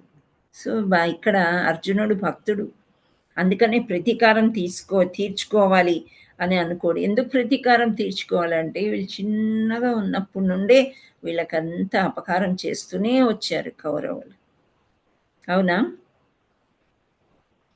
ఎప్పుడూ మంచిగా చూసుకోలేదు. మరి భీముడు చాలా చిన్నగా ఉన్నప్పుడే విషం పెడతారు, లక్క గృహానికి నిప్పు పెడతారు, వాళ్ళు అందులోనే మట్టు పెట్టేసి వాళ్ళు చనిపోతే మనం రాజ్యాన్ని తీసేసుకోవచ్చు అని చెప్పేసి. ద్రౌపది మాత ఏం చేశారు? వస్త్రాభరణం, గుడ్డలు ఊడబీకారు. సో ఇవన్నీ అంటే వేరే వాళ్ళ భార్యని చేర్చడానికి వాళ్ళు ప్రయత్నం చేశారన్నమాట. సో ఇవి మూడే కాకుండా వాళ్ళ యొక్క రాజ్యాన్ని ఆక్రమించేశారు. సో ఇలా వాళ్ళు కొన్ని 6 తప్పులు ఉన్నాయండి. ఏ మనుజుడైనా, నెక్స్ట్ శ్లోకంలో వస్తుంది అది, ఆ తప్పులు చేసినప్పుడు భగవంతుడు కూడా క్షమించడంట ఈ దోషాన్ని. మనం క్షమించవచ్చు, దయాగుణమైన భక్తులు క్షమించవచ్చు, కానీ భగవంతుడు ఈ దోషాల్ని క్షమించడు. భక్తుల ఎడ దుష్టులు చేయ దోషములు భగవానుడు ఏ మాత్రం సహింపడు. భగవానుడు తన విషయమున ఎవరినైనాను క్షమించవచ్చునేమో గాని తన భక్తులకు హాని చేసిన వారెవ్వరిని క్షమించడు. కనుకని అర్జునుడు దుష్టులను క్షమించగోరినను భగవానుడు సంహరింపవలెనని నిశ్చయించెను. సో భగవానుడు అట్లాంటి వాడు. అంటే మనకి ఎంత సింపుల్ మంత్రం ఇచ్చారు, మహామంత్రం చేసుకుంటే భగవానుడు మనతోనే ఉంటాడు. నిన్న ఎవరో పొలిటీషియన్ ఒక ఆవిడ వచ్చారండి. నేను మనసులో నిన్న వెళ్తున్నప్పుడు అనుకున్నాను, ఈ బోనాల పండుగలు ఇంకా వేరే పండుగలన్నీ జాతీయం చేశారు కదా, అంటే గవర్నమెంట్ అండర్లో తీసుకుని వాళ్ళు సెలబ్రేట్ చేస్తున్నారు. మరి రథయాత్రకు కూడా కొన్ని ఫండ్స్ ఇవ్వచ్చు కదా, దే కెన్ మేక్ ఇట్ అని నాకు అనిపించింది ఎందుకో మనసులో. అంతా ఇస్కాన్ మనం ఇచ్చే అంటే ప్రజలందరూ భక్తులు ఇచ్చే దాన్ని బట్టే నడుస్తుంది ఇస్కాన్. ఇప్పుడు దాకా గవర్నమెంట్ సపోర్ట్ ఏమీ లేదు. సో అది చెయ్యొచ్చు కదా అని నాకు అనిపించింది మనసులో. సో అదే మాట అవన్నారనమాట. నేను మినిస్టర్స్తో మాట్లాడతాను, వాళ్ళతో వీళ్ళతో మాట్లాడతాను. ఇంత మంచి మన పిల్లలు ఎక్కడున్నా, ఏ దేశంలో ఉన్నా, అమెరికాలో ఉన్నా, యూరోప్లో ఉన్నా, ఎక్కడున్నా కానీ అక్కడ కూడా ఇస్కాన్ ఉంది కాబట్టి అందరూ అక్కడికి వెళ్ళి ఇస్కాన్ భక్తులు అవ్వాలి అని నేను కోరుకుంటున్నాను అని ఆవిడ చెప్పారు. సో అది ఎలా అంటే అది అయ్యిందనుకోండి ఇంకా కొంచెం మంచిదే. డబ్బులు మిగిలితే ఇంకో గుడి కడతారు ఇస్కాన్ వాళ్ళు, ఇంకొంచెం అన్నదానం పెంచుతారు, ఇంకా జనాలు బాగా తినవచ్చు. నిన్న ఎంతమందో చెప్పక్కర్లేదు, తండోపతండాలుగా అంటారు కదా, ఆ విధంగా అసలు పూరి జగన్నాథ క్షేత్రమా ఇది అనిపించింది. అంత బాగుండింది అనమాట. రాత్రి 11 అయినా ఇంకా ఆ రష్ తగ్గట్లేదు, అలాగే కొనసాగుతుంది. ఆరతి కూడా ఇప్పుడు దాకా అయింది. So it was very nice. So ఇదేంటంటే అంటే భగవానుడు అలా అందరినీ క్షమించేస్తాడు, కానీ ఈ దోషాలు చేసిన వాళ్ళని మాత్రం చచ్చినా క్షమించడు. సో ఇవన్నీ దోషం జరిగిపోయినాక మనం భగవద్గీత చదువుతున్నాం కాబట్టి మనకు తెలియదు. మన పిల్లలకి మనం చిన్నప్పటి నుంచే జపం చేయడము, భగవద్గీత చదవడం, ఈ రెండే చేసామనుకోండి తప్పులే జరగవు. అవేం తప్పులు మనం చూద్దాం. ఇక్కడ వేదాలను నిర్దేశించి అనుసరించి విషము పెట్టువాడు, విషం అంటే భీముడికి విషం కల్పిస్తారు చిన్నప్పుడు. ఈ భీముడు చచ్చిపోయాడంటే ఇంకా మనకి దుర్యోధనకి ఎప్పుడు చిన్నప్పటి నుంచి భీముడు అంటేనే భయం అన్నమాట. విషం పెడితే ఏమవుతుంది, భీముడు నాగలోకంకి కింద తాళ్ళేసి కట్టేసి సముద్రంలో పడేస్తారు, కిందకి వెళ్ళిపోతాడు నాగలోకంకి. పాములన్నీ కాటు వేసి ఆ విషయం అంతా పోయిన తర్వాత ఆయనకి తెలివి వస్తుంది. ఎవరినైనా నువ్వు అంటే ఫలానా, అయ్యో నువ్వా అని చెప్పి అక్కడ వీళ్ళకి తెలిసిన చుట్టాలు అందరు చాలామంది మంచి వాళ్ళు ఉంటారు, వాళ్ళు ఇంకా వజ్రకవచం లాగా చేసేస్తాడు ఈయన యొక్క బాడీని, భీముడి యొక్క దేహాన్ని. ఇంకా ఎటువంటి పాము నిన్ను కరిచినా ఏం చేసినా కానీ నీ శరీరానికి ఏమి అవ్వదు. అట్లా వజ్రకవచుడయ్యి చక్కగా వెలుపలికి వస్తాడు. సో ఆ భీముడు కాబట్టే అలా జరిగింది. కానీ విషం పెట్టేవాడు భగవంతుడు క్షమించడంట. తర్వాత గృహానికి నిప్పు పెట్టేవాడు, ఇక్కడ భౌతికంగా తీసుకున్నట్లయితే ఏమంటాం, గృహానికి నిప్పు పెట్టేవాడు అంటే పచ్చగా ఉండే కాపురంలో చిచ్చు రేపుతారు కొందరు. సో ఆ గృహం విడిపోయేటట్టు కూడా చేస్తారు, ఆ గృహాన్ని అమ్ముకునేటట్టు కూడా చేస్తారు. అగ్గిపుల్ల గీసి నిప్పు పెట్టాలనే లేదు, అలా కూడా జరుగుతుంది. అది చాలా మహా పాపం అన్నమాట అది. నెక్స్ట్ మరణాయుధాలతో దాడి చేయటము. ఇప్పుడు ఈ వ్యసనాలు ఉంటాయి చూసాయా, ఆ వ్యసనాలతోని మనం ఎన్నో చోట్ల వింటున్నాం, గన్ను పెట్టి కాల్ చేశాడు, కత్తి పెట్టి పొడి చేశాడు. ఇవన్నీ దాడి చేయడం అనేది చాలా తప్పు. యుద్ధం చేయడము, ఎదురుబదురుగా యుద్ధం చేసేది డిఫరెంట్, అప్పుడు చంపొచ్చు. ఇప్పుడు ఒక ఎన్కౌంటరింగ్ ఉందండి, ఒక దొంగ ఉన్నాడు, వాడు చాలా నక్సలైట్, సతాయిస్తున్నాడు, అందరినీ బాగా బాధ పెడుతున్నాడు, వాళ్ళని ఎన్కౌంటర్ చేశారనుకోండి అప్పుడు తప్పు కాదు. ఎన్కౌంటర్ అంటే తెలుసా, వదిలేసినట్టు వదిలేస్తారు, పారిపోరా నువ్వు వెళ్ళిపో ఎక్కడైనా బతుకు అంటారు. వాడు పారిపోతుంటే కాల్ చేసి చంపేస్తారు అన్నమాట. అలా అంటే పోలీసు వాళ్ళు యుద్ధంలో కూడా మిలిటరీ వాళ్ళు చంపిన దానికి ఏ పాపం అంటుకోదు. ఓకే, కానీ మంచిగా మాట్లాడుతూ చూస్తున్నాం కదా, పీక కోసేస్తారు, చెయ్యి కోసేస్తారు, అలా చంపేస్తూ ఉంటారు. అది చాలా తప్పు. అట్లాంటి వాళ్ళని భగవంతుడు క్షమించడు అని తప్పించుకొని తిరిగినట్లే మనకు కనిపిస్తారు, వాళ్ళు ఎంతో మంచి వాళ్ళలాగా కనిపిస్తారు, అదంతా పూర్వజన్మ సుకృతి. కానీ ఈ పాపం ఎక్కడో ఒక దగ్గర పగులుతుందన్నమాట, ఈ జన్మ కాకపోతే ఇంకో జన్మ. అండ్ సంపదను కొల్లగొట్టువాడు, ఇదైతే చాలా చేస్తూనే ఉంటారు, ఆల్ బిజినెసెస్లో అక్కడ ఇక్కడ జరుగుతూ ఉంటుంది. స్పెషల్లీ ల్యాండ్స్ ఎవరికైతే ఉంటాయో వింటూ ఉంటాం కదా, ఒక గజం ముందుకు జరిగిపోతారు, ఆ తర్వాత ఇంకా పోట్లాడినా ఏం చెయ్యలేరు, ఏజ్ అయిపోయిన వాళ్ళ దగ్గర లాగేసుకుంటారు. సో ఇట్లా ఒకరి సంపాదన ఒకరు తీసుకోవడం అనేది చాలా తప్పు నేరమని చెప్తున్నారనమాట.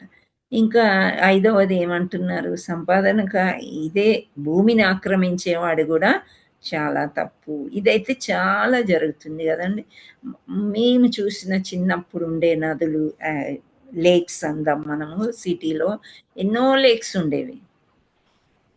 వారస్ కూడా వెళ్తుంటే ఒక లేక్ ఉండేది, సీతాఫల్ మండి దగ్గర ఒక లేక్ ఉండేది. మళ్ళీ ఎంత హాయిగా ఉండదు ఆ లేక్ పక్క నుంచి నడుస్తూ వెళ్తే.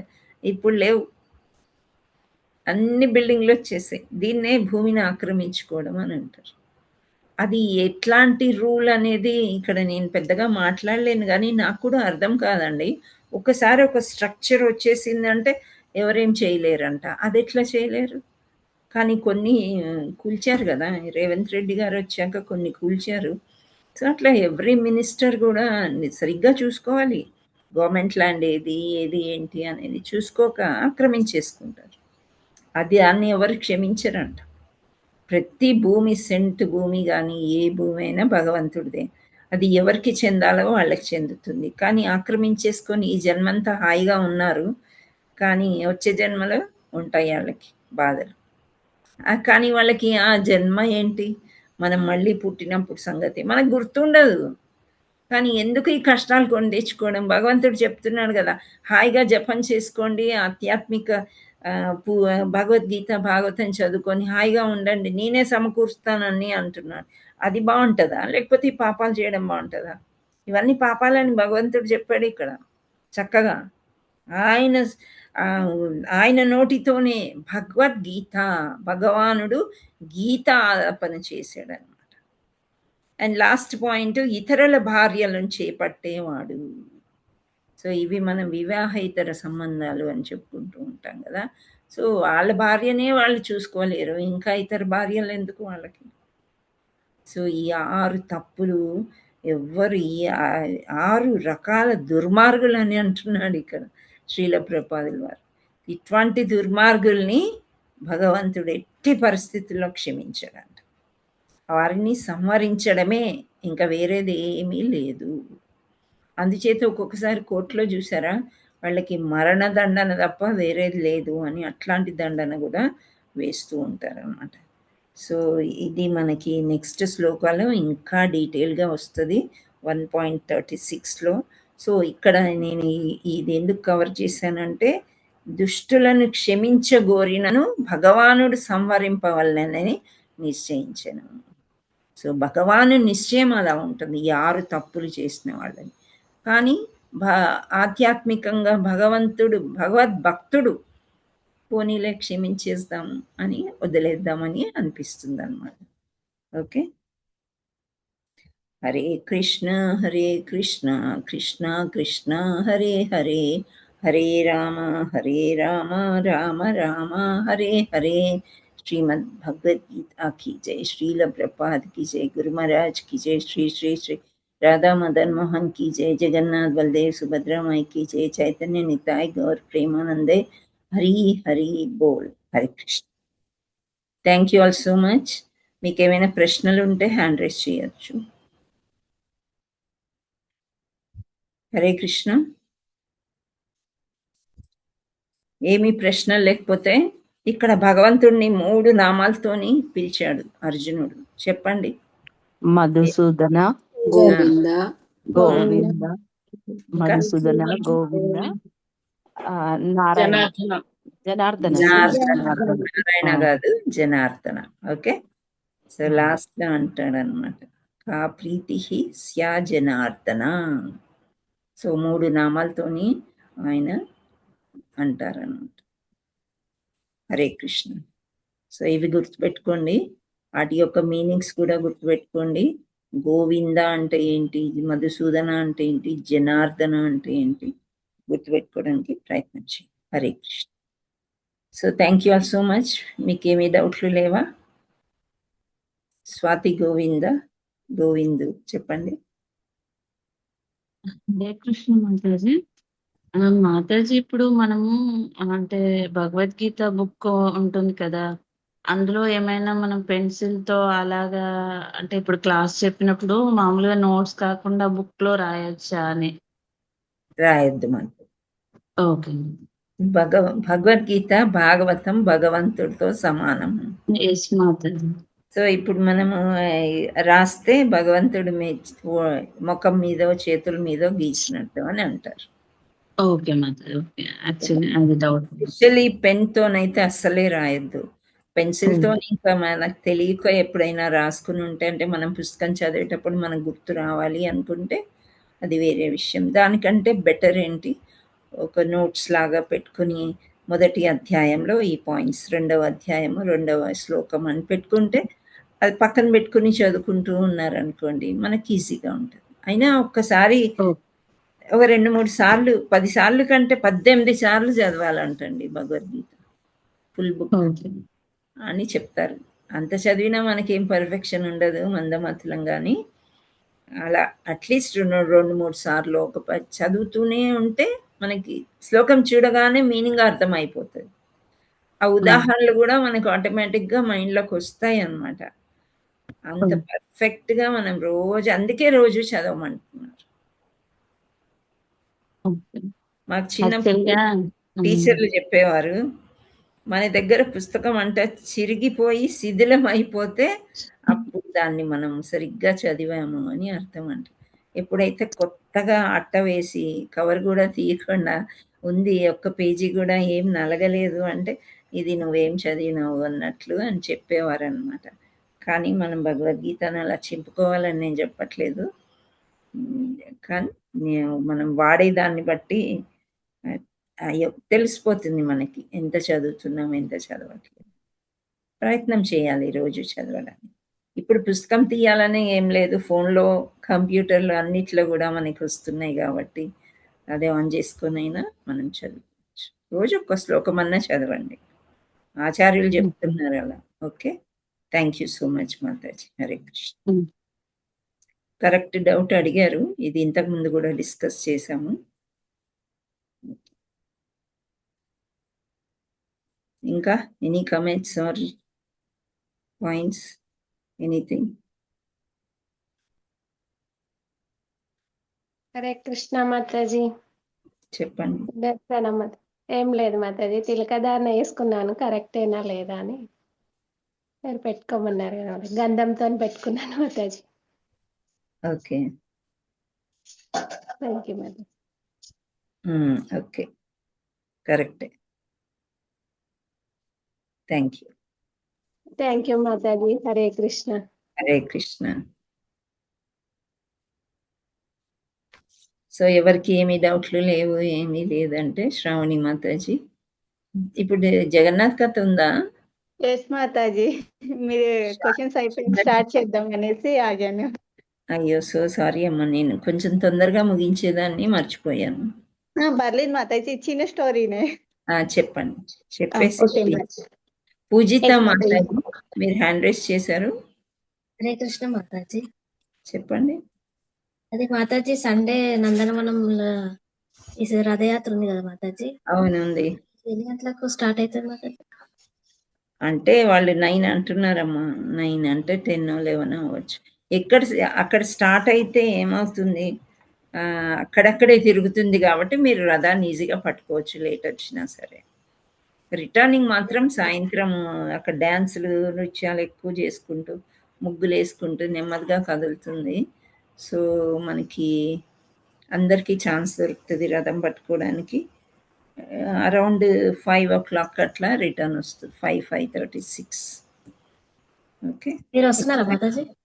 డెఫినెట్లీ, 4 years నుంచి వెళ్తున్నాం కదా, వస్తాం.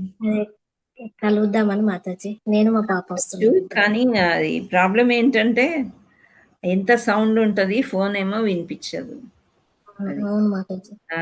కానీ చిన్న ప్రాంగణమే కాబట్టి మనం కలవచ్చు. హ్యాబిట్స్ లో అయితే అసలు ఛాన్సే లేదు కలవడానికి, కొంచెం కూడా ఛాన్స్ లేదు.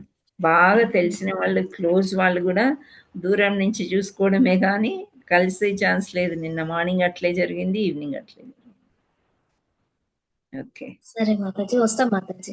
రండి హరే రండి. కృష్ణ. శ్రావణి మాతాజీ. హరే కృష్ణ మాతాజీ. హరే కృష్ణ మాతాజీ, ప్రభుజీ. ఈరోజు మనం జగన్నాథ లీలలో చెప్పుకునేది ఛాత్ర మహాపాత్ర అనే ఒక గొప్ప భక్తుడి గురించి చెప్పుకుంటున్నాము. అతను తారచాత్ర మహాపాత్ర అనే ఒక గొప్ప భక్తుడు ఉండేవారు. తను జగన్నాథ స్వామికి పూజారిగా చేస్తారు. తను జగన్నాథ స్వామికి అలంకరణ చేస్తూ ఉంటాడు. అయితే ఒకసారి ఏంటంటే ఆ జగన్నాథుడికి అలంకరణ చేస్తూ మాల వేస్తూ ఉంటారు. ఆ మాల ఏమో మాటికి పడిపోతూ ఉంటుంది. అయితే తను అనుకుంటాడు, ఏంటి నేను జగన్నాథ స్వామికి మాల వేస్తూనే ఉన్నాను, అది పడిపోతూనే ఉంది అని మళ్ళీ మళ్ళీ వేస్తూనే ఉంటారు. అయితే వేస్తూ ఉంటే మాల పడిపోతూ ఉంటది. అయితే తను అనుకుంటాడు, ఏంటి నేను ఈరోజు చేశాను పడిపోతూనే ఉంది అనేసి మళ్ళీ వేస్తే, అయితే జగన్నాథ స్వామి అలా మాట్లాడతారనమాట పూజారితోటి, నేను వద్దని అనుకుంటున్నాను, నువ్వు మళ్ళీ మళ్ళీ వేస్తూనే ఉన్నావు ఎందుకు, నాకు ఈరోజు ఆ మాల నచ్చలేదు అనేసి. అయితే తను ఆశ్చర్యపోతాడు, ఏంటి జగన్నాథ స్వామి నాతో మాట్లాడుతున్నారు అనేసి. అయితే జగన్నాథ స్వామికి ఎప్పుడైనా నచ్చకపోతే అది పడిపోతూ ఉంటుంది. మనకి మాతాజీ కూడా ఇంతకుముందు చాలాసార్లు చెప్పారు, భగవంతుడికి నచ్చకపోయినా పడిపోతుంది, లేదా మనకి ఇవ్వాలి అనుకున్నా కానీ పువ్వు అలా పడిపోతూ ఉంటాయి, అది మన కోసం పడిపోతుంది అని. అయితే ఇక్కడ జగన్నాథ స్వామికి నచ్చలేదనేసి ఆ పూలమాల పడిపోతూ ఉంటుంది. విగ్రహం మాట్లాడడం ఏంటి అని అతను ఆశ్చర్యపోతాడు. జగన్నాథ స్వామి మాల తను వద్దు అనేసి జగన్నాథ స్వామి తనకి చెప్తారు. అయితే తర్వాత ఏంటి, స్వామి అలంకరించి ఇస్తున్నాను, నేను ఎప్పుడు నాకు నచ్చినట్టుగా అలంకరిస్తున్నాను అనేసి అనుకుంటున్నాను, కాకపోతే జగన్నాథ స్వామికి ఎలా నచ్చితే అలా చేపించుకుంటున్నారు జగన్నాథ స్వామి అనేసి ఆ పూజారి ఆ రోజు తెలుసుకుంటారు అనమాట. భక్తుడితో ఎవరైతే భగవంతుడు మాట్లాడుతారా అని కూడా అనుకుంటాడు. అయితే తర్వాత భగవంతుడు మాట్లాడి తనకి ఒకసారి అనుకుంటాడు, శ్రీకృష్ణుడికి ఉంగరాలు జుట్టు ఉంటుంది, చాలా బాగుంటుంది, రెడీ చేయడానికి కూడా చాలా బాగుంటుంది, జగన్నాథుడికి కూడా అలా జుట్టు ఉంటే చాలా బాగుండేది, అలంకరణ చేసేటప్పుడు బాగా అలంకరణ చేయొచ్చు అనేసి అనుకుంటారు. అయితే జగన్నాథ స్వామి ఆ తన మనసులో అనుకుంటాడు పూజారి, జగన్నాథ స్వామి తనకి సేవ చేసే పూజారి అనుకున్నాడు తన మనసులో అనేసి జగన్నాథ స్వామి జుట్టు తెప్పించేస్తాడు. స్వామి మనం మనసులో ఏమనుకున్నా కానీ మనకి ఏమని ఇవ్వాలి అనుకుంటే స్వామికి తెలిసిపోతుంది. అయితే జగన్నాథ స్వామి జుట్టు తెప్పించేస్తాడు. అయితే జగన్నాథ స్వామి జుట్టు తప్పిస్తే బాగా తనకి పూజారి ఎలా రెడీ చేయాలనుకుంటారో జగన్నాథ స్వామిని అలా జుట్టుని కర్లీగా తిప్పేసి బాగా జగన్నాథుని బాగా రెడీ చేస్తారు. తర్వాత అని అనుకుంటాడు, ఏంటి నేను మనసులో అనుకున్నాను, జగన్నాథ స్వామి జుట్టుని తెప్పించేశారు, ఒక భక్తుడు మనసులో ఏమన్నా అనుకున్నా కానీ స్వామికి ఎంత బాగా తెలిసిపోతుంది అనేసి అనుకుంటాడు. అంటే ఎవరైనా శుద్ధ భక్తితో చేస్తే భగవంతుడికి అన్ని తెలిసిపోతుంది అనేసి చెప్తున్నాడు. అయితే తర్వాత జగన్నాథ స్వామికి ఏంటంటే నైట్ బాగా అలంకరణ చేస్తారు డే టైం కంటే.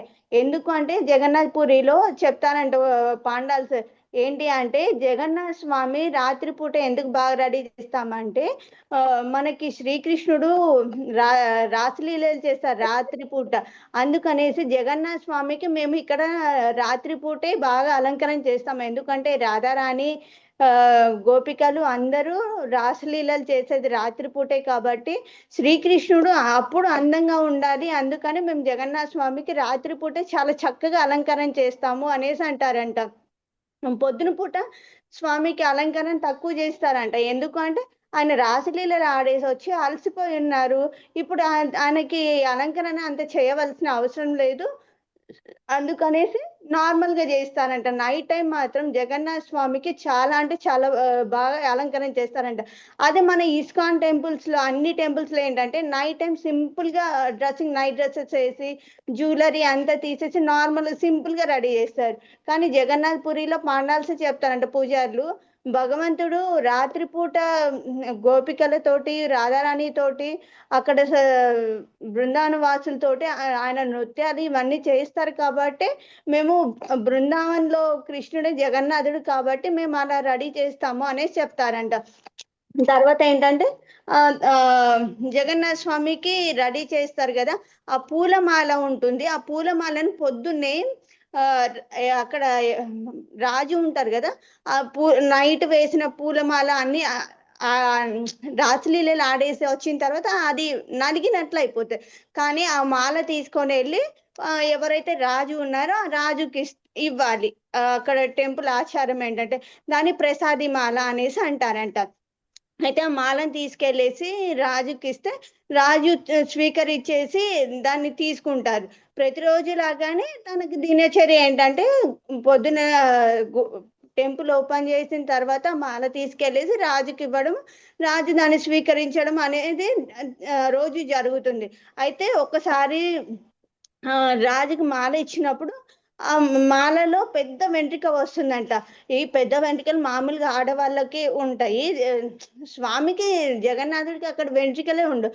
అయితే ఈ మాల ఈ పూజారి ఎవరికో ఇచ్చేసి నాకు ఇచ్చారు, ఇది ఎవరికి ఇచ్చారు అనేసి ఆయన ఆలోచిస్తూ ఉంటాడు. ఇదేంటి ముందుగా రాజుకి ఇవ్వాలి, రాజుకి ఇవ్వకుండా ఎవరికి ఇవ్వడం ఏంటి, అంత వాళ్ళకి అంత రాజు కంటే మిగిలిన వాళ్ళు గొప్ప అయిపోయారా, నేను కదా నాకు కదా ఇవ్వాల్సింది అనేసి రాజు బాగా కోపం తెచ్చేసుకొని ఆ పూజారిని పిలిపించమని చెప్తారంట.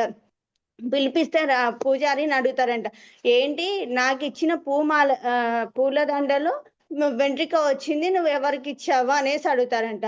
రాజుగారు ఎవరికి ఇవ్వలేదండి, నేను అక్కడ మాల తీశాను, అలానే మీ దగ్గరికే పంపించాను, మీకే దగ్గరికి వచ్చింది, నేను ఎవరికి ఇవ్వలేదు అంటే, లేదు లేదు ఇక్కడ పెద్ద వెంట్రిక ఉంది, ఎక్కడి నుంచి వచ్చింది ఈ వెంట్రిక అనేసి అడుగుతారంట.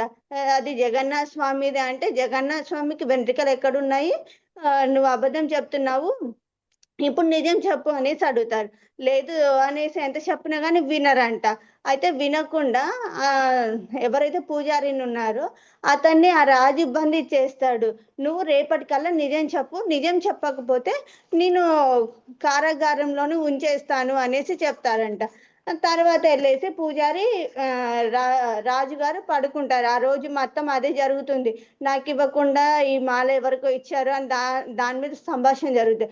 అయితే రాజు నైట్కి పడుకున్న తర్వాత జగన్నాథ స్వామి కళ్ళకు వచ్చేసి, నువ్వు నా భక్తుడైన పూజారినే నువ్వు నిందిస్తావా, నాకే వెంట్రికలు ఉన్నాయి చూడు అనేసి చెప్తారంట. అయితే ఆయనకి సడన్గా నిద్ర మెలకు వచ్చేసి, నేను కలగన్నానా లేకుంటే నిజంగా జరిగిందా అనేసి అనుకుంటాడు.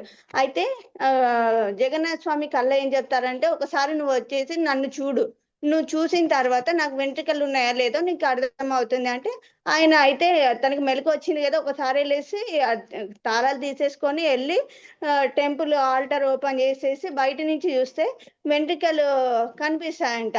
అయితే ఇదేదో నేను వచ్చేలోపే ఈ పూజారి ఏదో చేసేసాడు, ఎవరికో చెప్పేసి వెంట్రికలు తగిలించమని చెప్పారు జగన్నాథుడికి, అందుకని అలా చేశారు అనేసి అనుకుంటాడంట.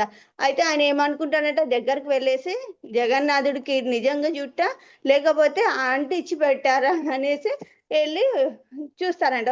వెంట్రికలు లాగేసి చూస్తే నార్మల్గా వచ్చింది. తర్వాత ఇలా కాదు జుట్టు మొత్తం లాగి చూద్దామా అనేసి వెంట్రికలు లాగుతారంట. వెంట్రికలు లాగేసరికి ఒక్కొక్క బొట్టు రక్తం వచ్చిందంట.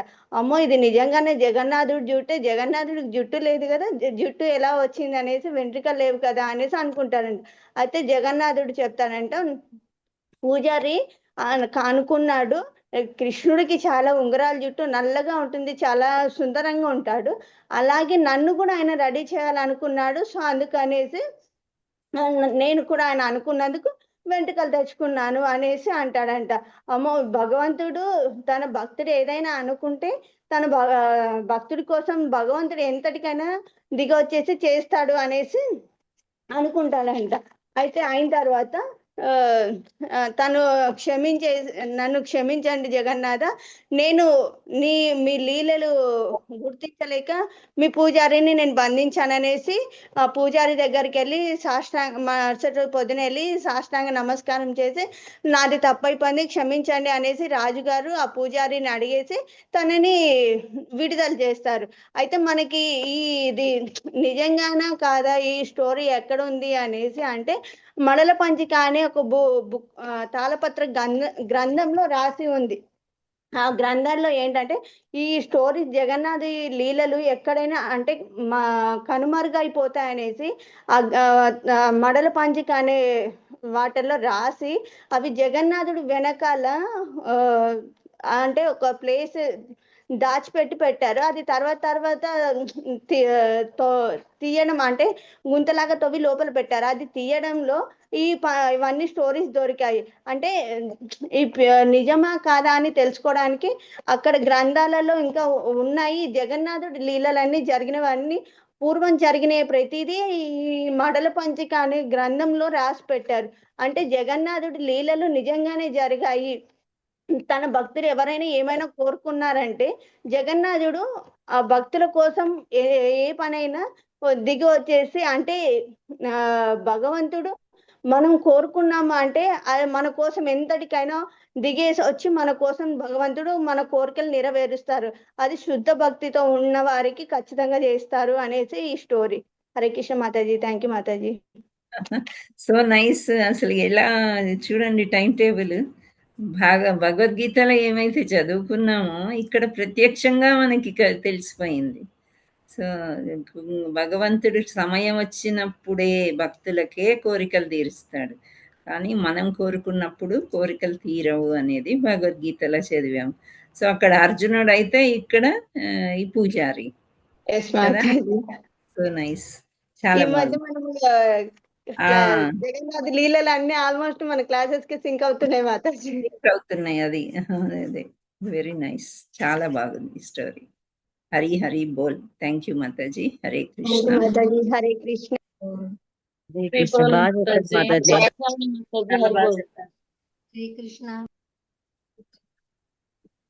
శ్రావణి మాతాజీ ఒకసారి హరి బోల్ చెప్తాము అందరము. హరే కృష్ణ చెప్పండి.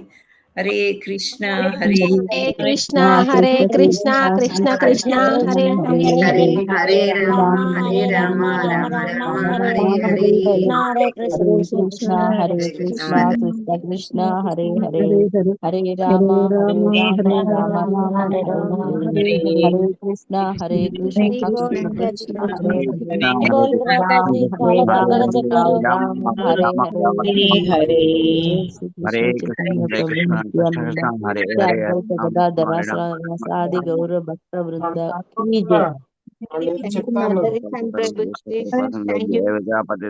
పావనేభ్యో వైష్ణవేభ్యో నమో నమః. ధన్యవాదాలు మాత. Hare Krishna. So thank you Shravani. Story చెప్పుకుంటాం మాతాజీ లాస్ట్ ఇంకా మళ్ళీ 1 year తర్వాత. అవును 1 year. రేపు లాస్ట్ స్టోరీ.